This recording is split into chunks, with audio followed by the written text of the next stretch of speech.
Selamat bertemu kembali para siswa pejuang UTBK SBMPTN 2021, khususnya bagi Anda yang masih akan berjuang mengikuti UTBK 2021 gelombang kedua yang akan diadakan pada tanggal 26 April, mulai 26 April sampai awal Mei.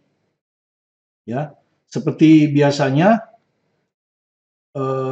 saya bilang bahwa soal yang disajikan ke Anda itu tidaklah terlalu sukar karena waktunya singkat, dan hampir semua soal itu sebetulnya sudah ada di buku penuntun atau mungkin buku-buku yang lain, ya, buku-buku penuntun belajar. Di sini kita akan kelas 10 dan kelas 11. Kelas 10 itu satu soal di gerak harmonik sederhana, ya. Gerak harmonik sederhana nanti ambil dari buku SMA kelas 10, ya, penuntun belajar warna biru. Ya, jadi kalau Anda belajar dari buku ini yang langsung berupa soal jawab dengan teori yang dirangkum pas di waktu menjawab soal, maka konsep dasar Anda akan kuasai dengan baik. Ya. Materi kelas 12 sudah, ya, di fisika modern dan listrik statik. Nah, kita akan buat beberapa soal dari buku ini yang sebetulnya mirip saja dengan soal UTBK. Mungkin beda yang ditanyakan atau bahkan ada yang persis sama. Tapi secara konsep sama, banyak pasti ditemukan, ya, dari buku itu. Nah, kita akan menjelaskan pada saat ini adalah getaran dan gelombang. Ya. Tadi kita sudah tentang perpindahan kalor, ya, perpindahan kalor dan termodinamika. Dan ini seperti juga kemarin sudah kita bahas juga di sukses TKA Saintek getaran dan gelombang dengan acuan UTBK 2019. Ditambah dengan SIMA UI dan UM-UGM dan yang lain-lain. Sehingga lebih banyak soalnya. Ya, Anda akan bandingkan sehingga Anda bisa pelajari minimal soal tahun 2019 dan soal yang barusan saja 2021. Sehingga Anda akan menghadapi gelombang kedua dengan lebih bersemangat dan mudah-mudahan hasilnya menggembirakan Anda. Ya, kita akan mulai dengan frekuensi bandul gerak harmonik sederhana, diambil dari buku ini. Ya, jadi frekuensi bandul gerak harmonik sederhana.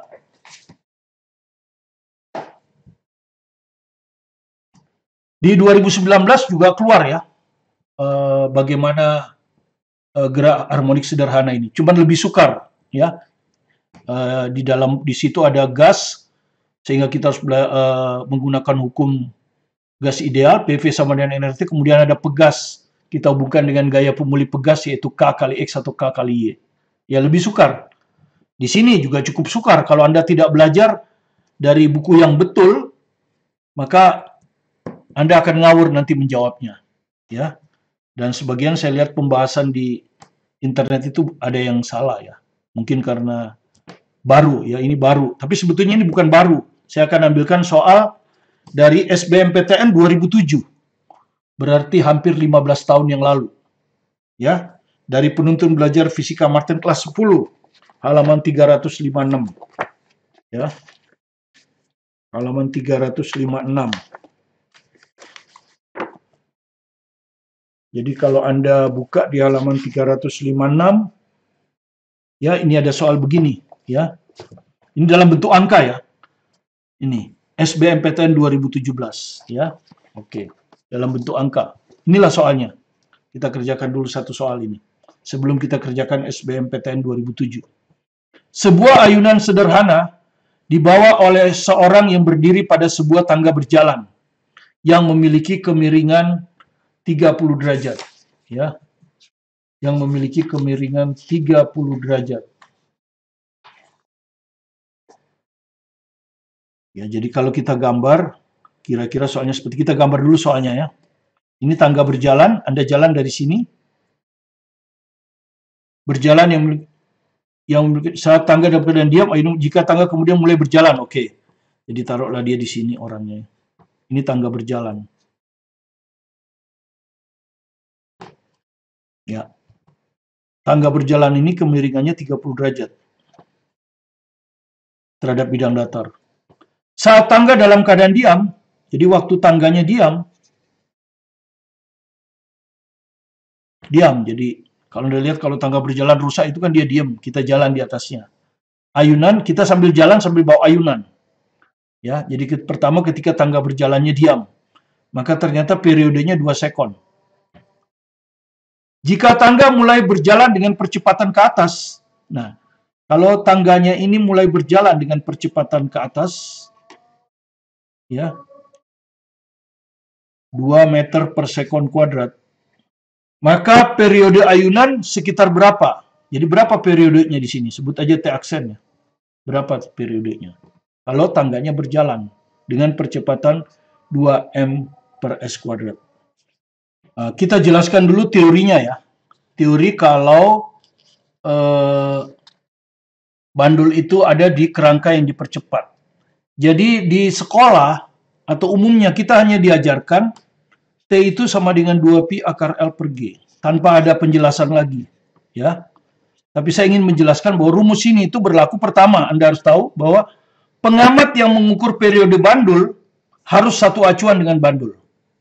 Ya, jadi harus satu acuan. Rumus ini kita gunakan, semua rumus periode itu harus satu acuan. Jadi kalau bandulnya ada di dalam lab yang diam atau ada di kelas diam, maka pengamatnya juga harus ada di lab itu. Ya, dia harus diam di lab. Ya, atau kalau dia di kelas, diam di kelas.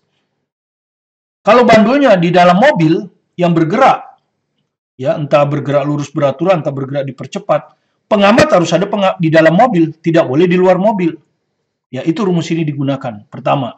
Kedua, rumus ini digunakan itu untuk kerangka acuan yang diam terhadap tanah. Ya. Jadi diam terhadap tanah. Misalnya kalau Anda percobaan di lab, labnya itu diam terhadap tanah, tidak bergerak. Jadi nggak berlaku kalau kerangka acuannya bergerak terhadap tanah, dipercepat. Misalnya Anda di dalam mobil, ya, atau Anda kasusnya seperti ini, naik tangga berjalan, gitu, naik tangga berjalannya dipercepat. Tentu rumus ini tidak berlaku. Ya, kita harus pakai rumus umum. Nah, rumus umumnya itu seperti ini, dan ini ada diajarkan di buku fisika teori saya. Ya, dan di buku ini ada, ya, ada diajar di sini ya. Jadi kalau Anda baca nanti di sini ada. Nah, ini penjelasannya, ya, nih, ya, seperti itu. Jadi ada penjelasannya. Jadi seperti itu. Itu keunggulan buku ini, ya. Kalau di buku lain saya nggak yakin ada penjelasan ini. Ya, sehingga ketika menghadapi soal yang ini, Anda jadi banyak yang salah jawab. Ya, itu. Nah, kita harus pakai rumus umum ini. Periode bandul sederhana itu 2pi L per G aksen. Jadi kita pakai aksen. Ya, dengan G aksen ini adalah resultan antara vektor percepatan yang arahnya selalu ke bawah, ya, ditambah percepatan fiktif. Percepatan fiktif itu adalah percepatan yang dialami acuan. Jadi percepatan yang dialami benda ya, benda di sini adalah bandul ya, benda di sini tentu bandul, ya, ayunan sederhana. Percepatan yang dialami benda yang ada dalam kerangka acuan dipercepat, yang ada dalam kerangka acuan dipercepat terhadap tanah ya, dipercepat di sini dipercepat terhadap tanah.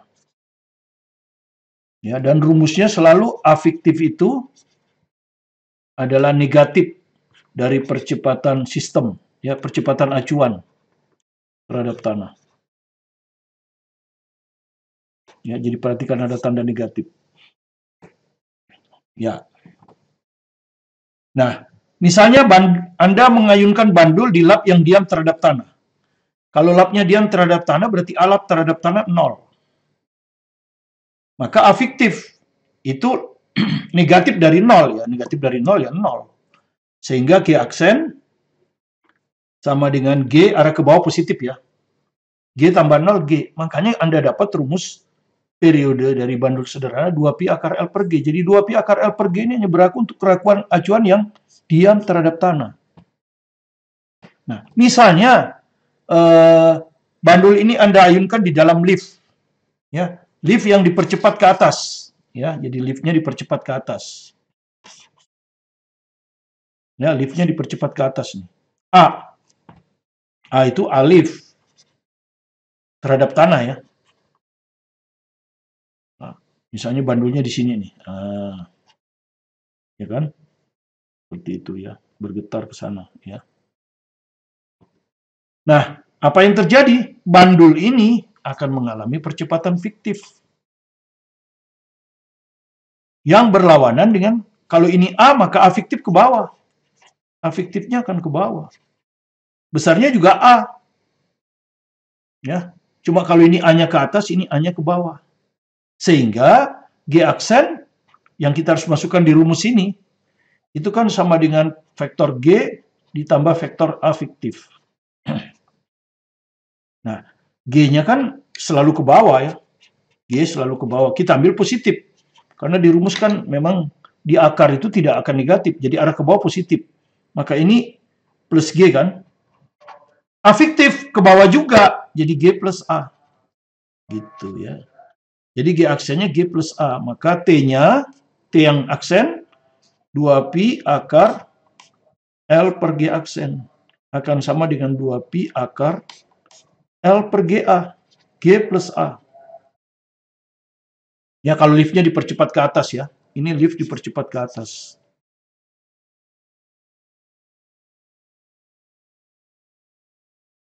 Gitu.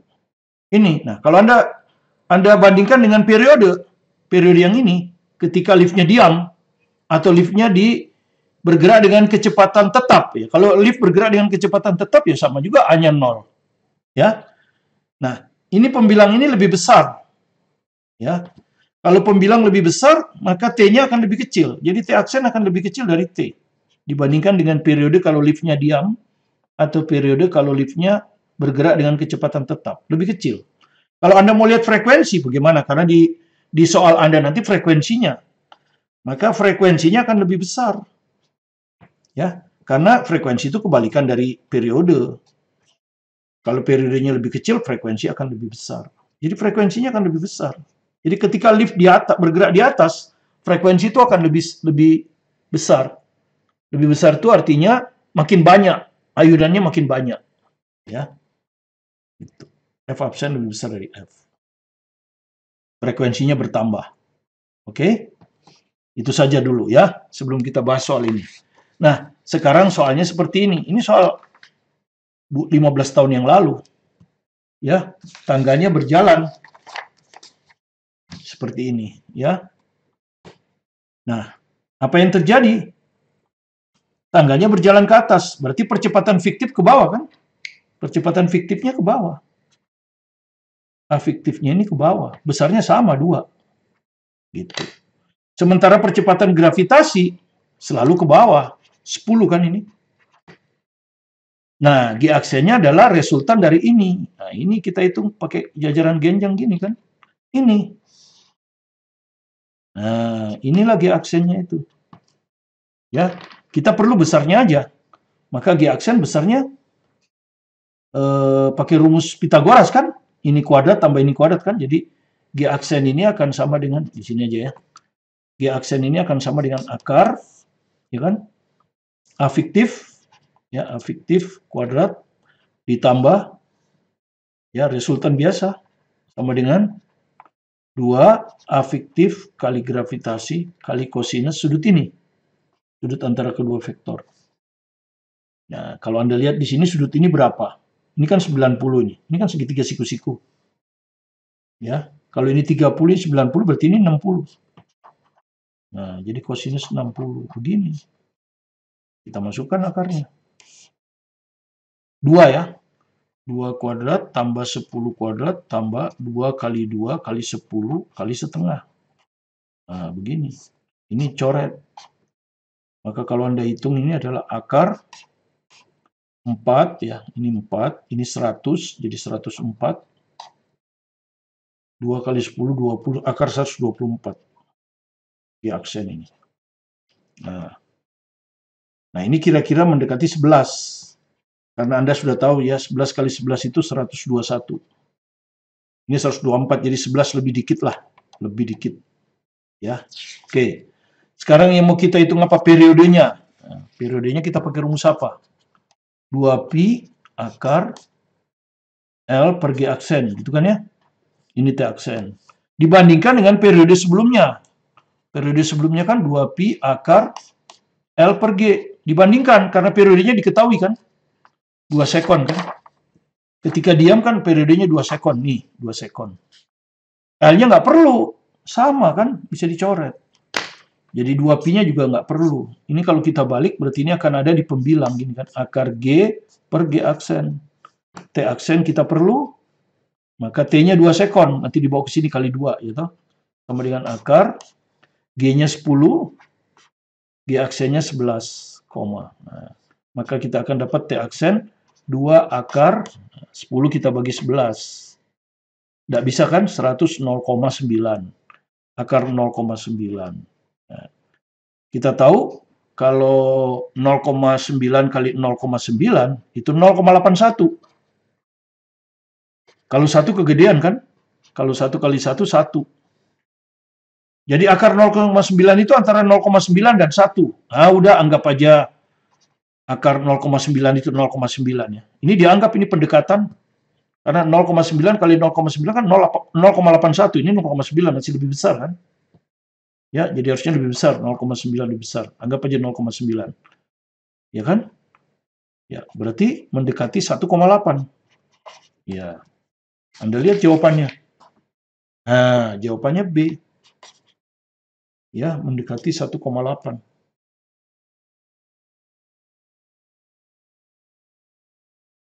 Ya, karena ini kan 0,9 lebih kan, 0,81.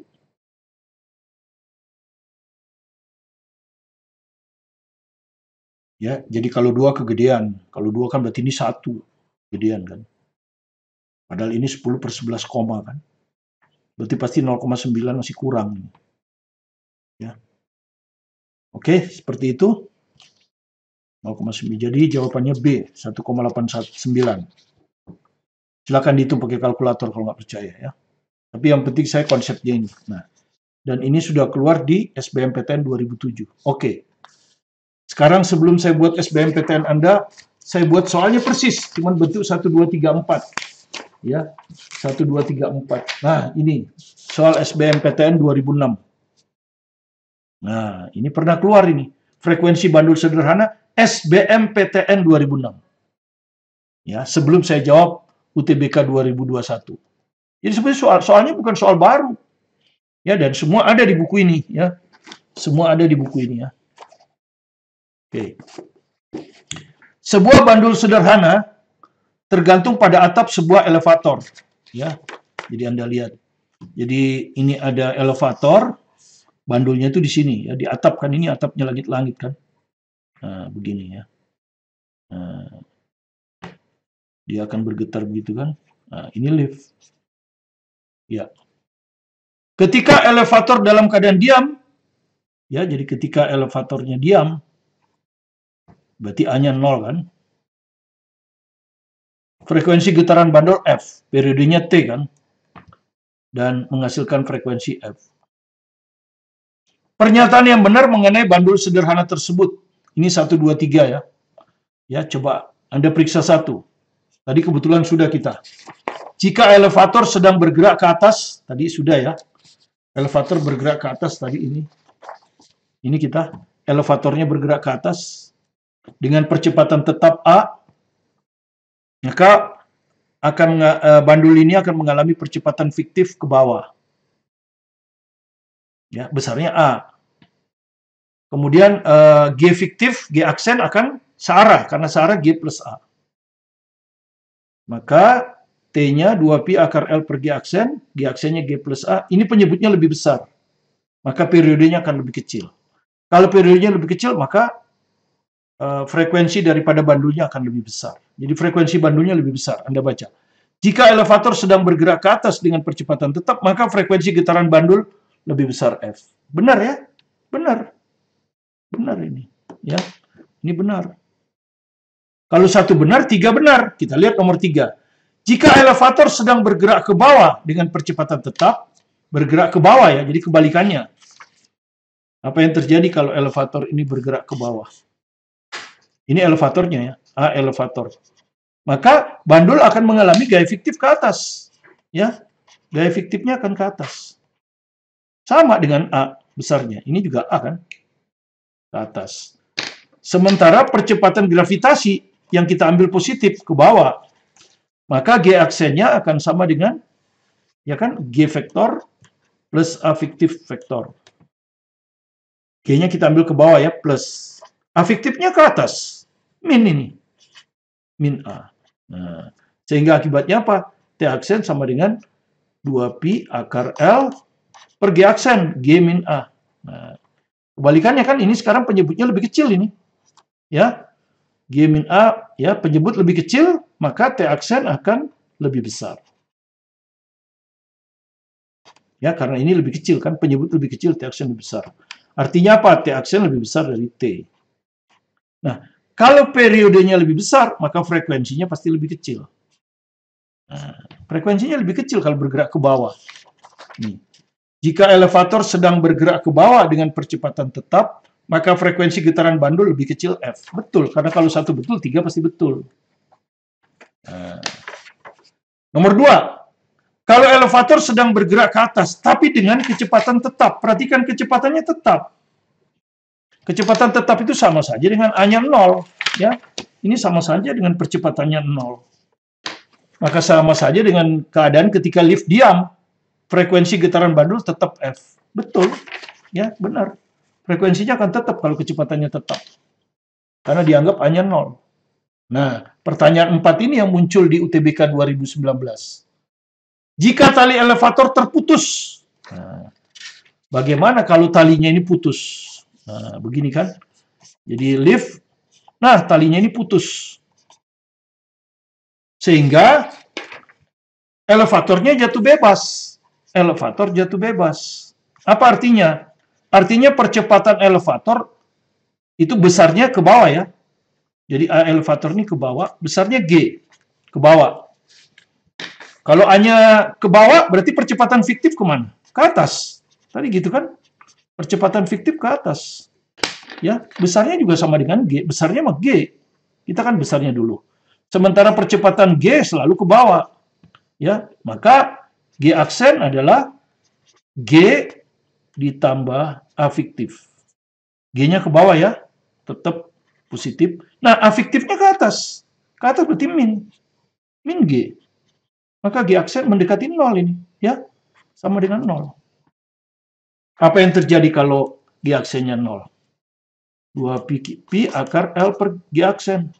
T-nya mendekati tak bingga, ya. T-nya sangat besar. Kalau T-nya sangat besar, maka frekuensinya mendekati 0. Apa artinya frekuensi mendekati 0? Berhenti. Ya, berhenti berayun. Ya.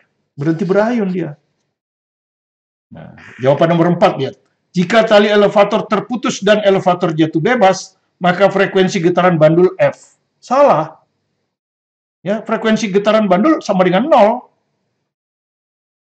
Ya. Karena dia kan kalau bergerak ke bawah kan T aksennya harus lebih, frekuensi tadi sudah kan. Kalau bergerak ke bawah frekuensinya harus lebih kecil, ya. Frekuensinya harus lebih kecil kalau bergerak ke bawah. Ya, kalau jatuh bebas frekuensinya mendekati 0. Artinya berhenti berayun. Ya, 0 berhenti berayun. Jadi dia begini. Misalnya sampai di sini tiba-tiba putus ya berhenti dia. Berhenti. Ya. Karena G aksennya mendekati 0. Oke, itu di SBMPTN 2006. Jadi ini jawabnya A, ya, jawabannya A ini. 1 2 3. Nah, sekaligus untuk menjawab soal Anda ini, ya. Yang pertama, ya. Saya nggak akan jawab lagi, sudah dijawab, ya. Sebuah bandul matematis dipasang pada langit-langit kabin sebuah wahana ruang angkasa. Anggap aja ini wahana ruang angkasa, ya. Anggap aja wahana ruang angkasa. Ketika wahana itu meninggalkan permukaan bumi, bandul tersebut diayun sehingga terjadi ayunan selaras. Ya, pas dia meninggalkan, ini mengayun. Ketika bandul itu tepat berada pada simpangan maksimum, jadi bandulnya ada di sini. Nah, Bandulnya ada di sini. Wahana jatuh bebas ke bumi. Nah, perhatikan, relatif terhadap pengamat di wahana. Nah, pengamatnya memang harus ada di wahana. Ya, yang mengukur harus ada satu acuan dengan bandul. Manakah pernyataan berikut yang benar? Bandul berhenti berayun. Nah, itu jawabnya. Bandul berhenti berayun. Karena frekuensinya mendekati 0. Gitu. Nah, ada yang saya lihat ada yang jawab ini. Bandul tetap berayun dengan frekuensi bertambah. Bagaimana? Kalau turun frekuensi pasti berkurang, ya. Kalau bergerak turun tuh frekuensi pasti berkurang. Itu aja udah salah. Apalagi bertambah. Artinya yang menjelaskan ini nggak ngerti konsep. Tapi hanya menghafal. Itu yang saya bilang, ya. Kalau menghafal ya kena dia dengan soal ini, ya. Yang ada yang menjawab ini. Kemudian bandul tetap berayun dengan frekuensi tetap. Nah, ini juga saya nggak ngerti kalau ada yang jawab ini, ya. Ini lebih ngawur lagi. Bandul bergerak melingkar beraturan. Melingkar beraturan berarti ada gaya sentripetal. Gaya tangensial 0. Tambah ngawur kan? Bandul bergerak melingkar dipercepat. Ya. Lebih ngawur lagi. Inilah soal UTBK SBMPTN 2021. Semoga Anda bisa pahami ya. Jadi jawabnya adalah bandul berhenti berayun karena periodenya sangat besar. Sangat besar, jadi jauh. Jadi istilahnya kalau mengayun besar sekali. Nggak bisa kelihatan. Jadi frekuensinya kan 0. Jadi nanti dia akan begini. Saat di sini dia jatuh bebas, sudah diam aja. Nah, oke, terima kasih. Kita akan lanjut ke soal berikutnya. Sekarang kita ke gelombang stasioner pada dawai. Ya, gelombang stasioner pada dawai. Jadi sebuah kabel itu sama aja dengan dawai ya. Ya, kabel itu sama aja dengan dawai. Bermasa 10 kg dan panjangnya 100 meter. Dan Anda sudah tahu kalau untuk gelombang transversal pada dawai ini biasanya kita ambil variabel mu, masa persatuan panjang. Ya. Jadi ini sudah satuan internasional, saya nggak usah tulis lah ya. 10/100 alias 1/10. Tegangan itu F ya, gaya tegang dari kabel 4000 Newton. Ya, jadi kalau Anda punya kabelnya itu di sini biasanya ditegangkan kan dengan suatu bandul. Bandul inilah tegangannya. Bukan bandul, beban. Sorry. Gaya tegang ini biasanya sama dengan massa dari beban kali gravitasi. Kemudian kalau kita getarkan, maka ini akan bergetar ke sana kan begitu. Pertama ya. Nanti begitu sampai sini terpantul lagi, baru dia menghasilkan gelombang stasioner seperti ini. Ya. Nah, tentu di sini ada cepat rambat gelombang transversal ya. Jadi ini akan ada cepat rambat gelombang transversal. Dan itu rumusnya adalah akar F per mu. Ya, akar F per mu. Ya. Jadi tinggal Anda masukkan akar F-nya 4000, mu-nya 1/10. Ya. Jadi saya ambilkan soal dari SBMPTN 2004. Ya, saya cuma lupa catat, tapi ini diambil dari buku ini. Ya. Diambil dari buku ini. Ya. Ini sekarang jilid 11. Jadi diambil dari buku ini. Kelas 11 ini ya. Gelombang stasioner pada dawai. Ya, SBMPTN 2004. Ada di sini, cuma tidak ditulis halaman berapa. Ya. Kira-kira begitu. Nanti ini hampir sama dengan soal UTBK 2014. Anda ngitung kecepatan. Harus Anda hitung kecepatan pakai rumus ini. Sama persis. Ya, akar. Ini 4. Ini nolnya 3, ini nolnya 4. 10 pangkat 4. Jadi hasilnya adalah 2 kali 10 pangkat 2. Alias 200. Sistem internasional. Kemudian menghasilkan gelombang tali dengan panjang gelombang. Panjang gelombangnya diketahui 0,4 meter. Nah, di soal UTBK 2021 yang ditanya panjang gelombang. Di sini panjang gelombangnya diketahui, frekuensinya yang ditanya. Kalau di soal UTBK 2019, setelah Anda menghitung cepat rambat, frekuensinya diketahui. Nanti yang ditanyakan panjang gelombang. Jadi sama saja. Ya, secara konsep tidak ada yang susah. Ya. Jadi tinggal Anda pakai hukum persamaan gelombang dasar, V sama dengan lambda kali F. Ya, ini persamaan gelombang dasar. Dari sini Anda dapat F, V per lambda. Ya. P-nya ini sudah Anda hitung dengan akar F per mu, 200. Panjang gelombangnya 0,4. Kan? Tinggal 2000 bagi 4, 500. Ya, tidak terlalu susah. C. Gelombang stasioner pada Dawei. SBMPTN 2004. Ya. 18 tahun yang lalu. Ya. Nah, sekarang Anda lihat aja soal Anda. Ya. Anda lihat soal Anda. Nah, ini SBMPTN UTBK 2021. Ini yang barusan Anda tempuh di gelombang 1. Ya, mirip. Sebuah dawai panjangnya, ya dawai juga. Panjangnya 1 meter. Bermasa. Nah, masanya sama dengan 5 gram. Nah, dari sini kan Anda dapat mu. Ya, seperti tadi kan, mu kan massa per panjang. Sama persis ya. Mu massa per panjang. Cuma di sini bedanya dia sistemnya bukan internasional, nggak kilogram, jadi kita jadikan kilogram. Jadi ini jadi 5 kali 10 min 3 per 1. Jadi 5 kali 10 min 3. Persis sama kan? Ya, sama dengan ini. Nih. Terus, tegangan dawai pada saat itu, tuh, tegangannya diketahui 8 Newton. Ya. Ini 4000. Nah, dari sini kita bisa hitung cepat lambat gelombang kan? Cepat lambat gelombang akar F per mu. Akar 8 per 5 kali 10 min 3. Ini adalah akar 1,6 kali 10 pangkat 3. 10 pangkat 3 jelas tidak bisa diakarkan. Tapi kalau kita geser ini jadi 16 kan? 16 kali 10 pangkat 2. Karena pangkatnya harus genap. Akar dari 16, 4, ini 10, 40 meter per sekon. Dapat V-nya. Kemudian Anda lihat lagi. Salah satu ujung dawai terikat pada alat penggetar yang menghasilkan frekuensi. Itu yang saya bilang kan, frekuensinya kita tahu. Maka panjang gelombang bisa kita hitung. Pakai rumus V sama dengan lambda kali F kan. Ya, hampir sama. Tuh, rumus yang dipakainya hampir sama. Cuma di sini ditanya frekuensi, di sini ditanya panjang gelombang. Jadi lambda sama dengan V per F. V-nya 40, F-nya 100. Nah, meter. Gini kan. Terus yang ditanya apa? Jarak antar simpul berdekatan. Nah, jarak antar simpul berdekatan, Anda sudah tahu ya, setengah lambda. Makanya saya bilang yang ditanya lambda sebetulnya kan. Setengah lambda. Lihat aja di gambar ini. Ini kan gambarnya seperti ini. Ini simpul ini. Ini simpul. Anda perhatikan, setengah panjang gelombang. Ini kan panjang gelombang. Simpul dengan simpul itu setengah lambda. Perut. Ini perut. Ini perut. Setengah lambda juga. Jadi simpul dengan simpul setengah lambda. Perut dengan perut setengah lambda. Kalau simpul dengan perut, siapa tahu nanti ditanyanya.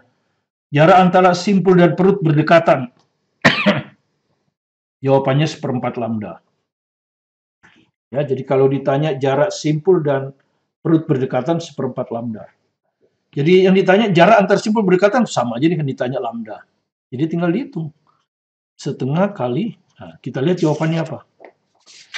Jawabannya sentimeter. Tuh, jawabannya sentimeter. Ini kan meter. Kalau kita jadikan sentimeter, 40 cm ini. Jadi setengah kali 40 cm. 20 cm. Ya, tidak terlalu sukar, cuman Anda harus cepat. Nah, supaya Anda cepat, konsepnya betul-betul Anda harus paham. Sehingga ketika soal keluar dengan cepat. Ya, sehingga Anda bisa buat soal yang cukup. Misalnya dari 10 soal bisa buat 8, tapi mantap gitu. Itu sudah cukup, ya kan? Gitu. Tapi kalau baru lihat soal aja, baru mikir rumus apa yang dipakai, konsep apa yang dipakai, ya susah. Karena itu berlatihlah ya. Coba Anda pelajari buku ini ya. Jilid 1, jilid 2, jilid 3 ya. Kalau ini ada di jilid 2 ya. Karena materi kelas 2 ini. Oke, kita ke nomor terakhir. Ya. Nomor terakhir ini Doppler ya. Doppler itu udah terlalu ngetop, jadi saya rasa nggak perlu lagi saya bahas soal lain. Saya langsung saja. Karena tahun 2019 yang keluar juga Doppler. Ya. Jadi saya langsung saja. Tidak perlu lagi soal pengantar, karena Doppler itu hal yang biasa. Ya, jadi kita baca soalnya. Dua sumber bunyi A dan B serta pengamat O terletak di sumbu X sebagaimana pada gambar. Jadi gambar ini diketahui. Ya. Jadi kalau saya salin lagi, ini gambar ini diketahui. Ini adalah sumber bunyi A, ini sumber bunyi B. Ini sumber bunyi ya. Ya, ini juga sumber bunyi. Pengamatnya O. Nah, di O ini adalah pengamat. Kedua sumber menghasilkan bunyi dengan frekuensi sama. Kebetulan ya, ini kebetulan. Jadi frekuensi sumber dari A itu F, frekuensi sumber dari B juga F. Bisa aja beda. Ya, di soal yang lain itu dia berbeda. Ya, jadi di buku ini ada soalnya berbeda. Kecepatan rambat bunyi di udara, jadi kecepatan rambat bunyi di udara itu adalah VA. Ya. Anda sudah tahu rumus Doppler kan? Fs kalau di buku saya V min Vp per V min Vs kali F. V ini V pendengar, ini V sumber, ini V pengamat. Ini cepat rambat bunyi di udara, ya. Ini VA. Vp itu kecepatan pendengar bergerak, ini kecepatan sumber bergerak. Kemudian arah positif selalu dari sumber ke pendengar. Misalnya sumbernya di kiri, pendengarnya di kanan, ini arah positifnya. Tapi kalau kita balik sumber di sebelah kiri, pendengar di sebelah kanan, maka arah positifnya yang ini. Ya, jadi arah positif untuk Vp dan Vs itu adalah selalu dari sumber ke pendengar. Sumber ke pendengar. Oke. Tergantung letak sumber dan pendengarnya seperti apa. Oke. Kecepatan rambat bunyi di udara adalah VA. Ya. Pengamat O diam. Tuh, diam. Pengamatnya diam. Kalau diam itu artinya Vp-nya 0. Ya, jadi kalau Anda masukkan ke rumus ini, Vp-nya itu 0. Sehingga Anda hanya akan dapat rumus Fp sama dengan V kurang 0 ya. Selesai. P per P min Vs kali Fs. Nah, ini yang Anda akan pakai.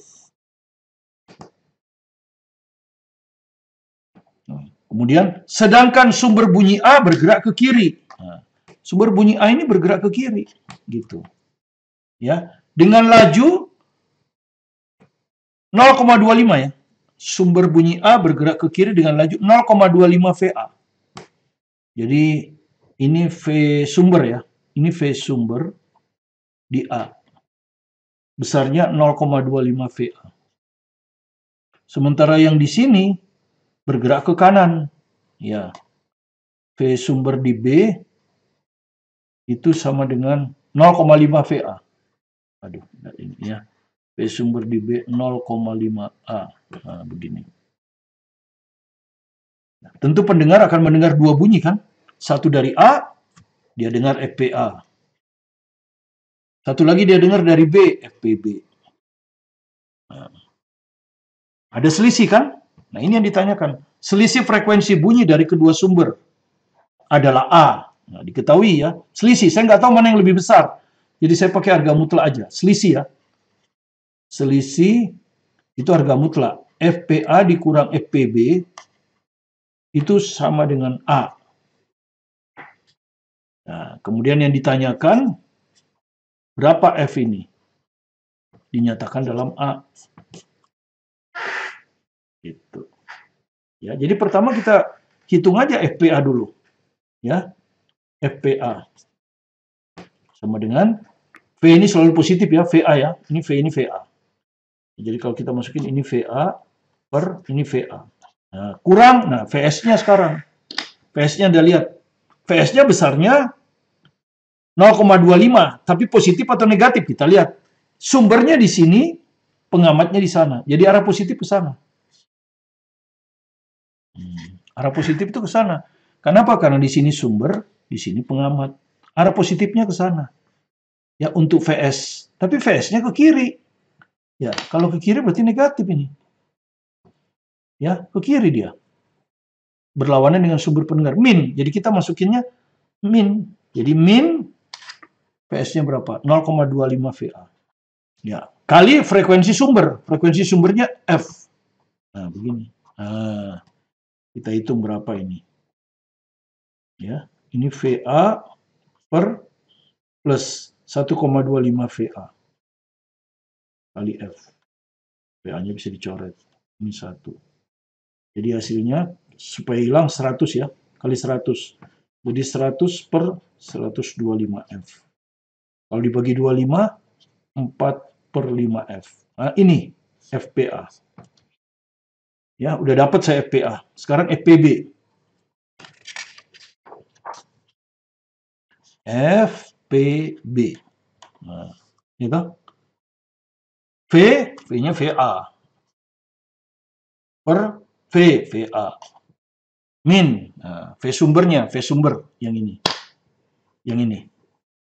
Arah positifnya kemana? Ini pengamat, di sini pengamat, di sini sumber. Maka arah positifnya adalah ke kiri. Karena harus dari sumber ke pendengar. Ini arah positif.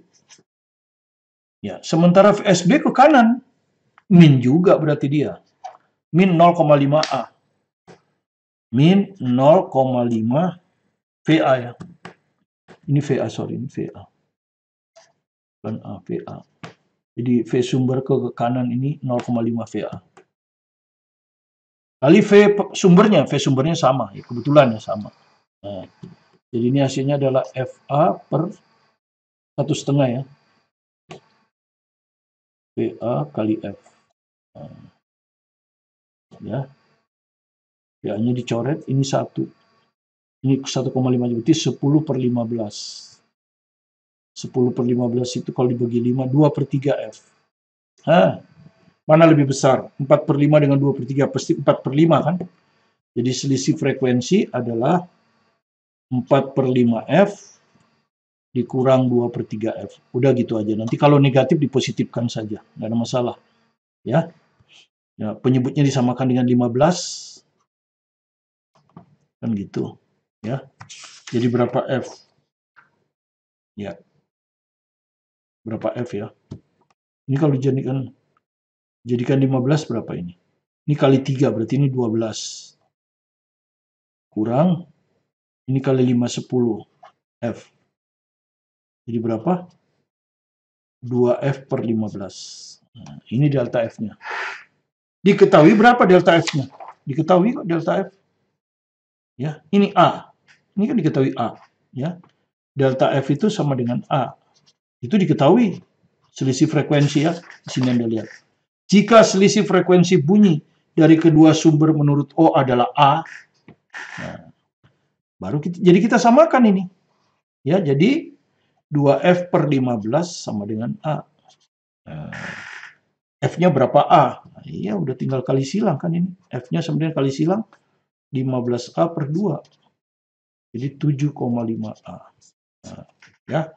Jadi 7,5A. Jawabannya. Nah, di SBMPTN di UTBK 2019 yang sudah saya bahas dan sudah saya bisa Anda saksikan di sana, yang ditanyakan juga asas Doppler, ya, asas Doppler. Nah, bagaimana cara mengerjakannya? Silakan dipelajari sehingga Anda tahu asas Doppler ternyata favorit ya. Keluar waktu tahun 2019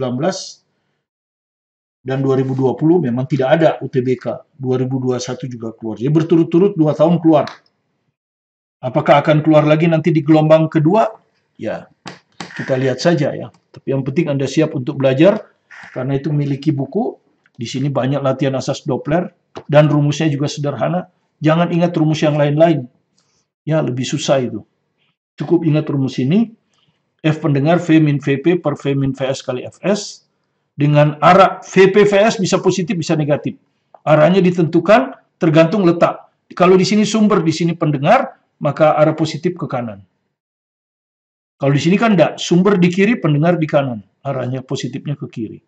Jadi arah positif negatif tergantung letak sumber dan pendengar. Terima kasih. Bagi yang belum subscribe, silakan subscribe supaya Anda tidak ketinggalan bahan.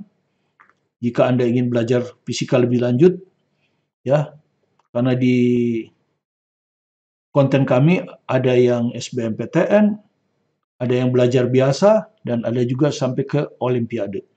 Ya, untuk memberi senjata yang lengkap bagi Anda. Tetap semangat belajar mandiri di rumah, terus berusaha keras, saya yakin Anda pasti sukses dan diterima, serta mampu menjawab soal dengan baik. Saya Martin Kalinan.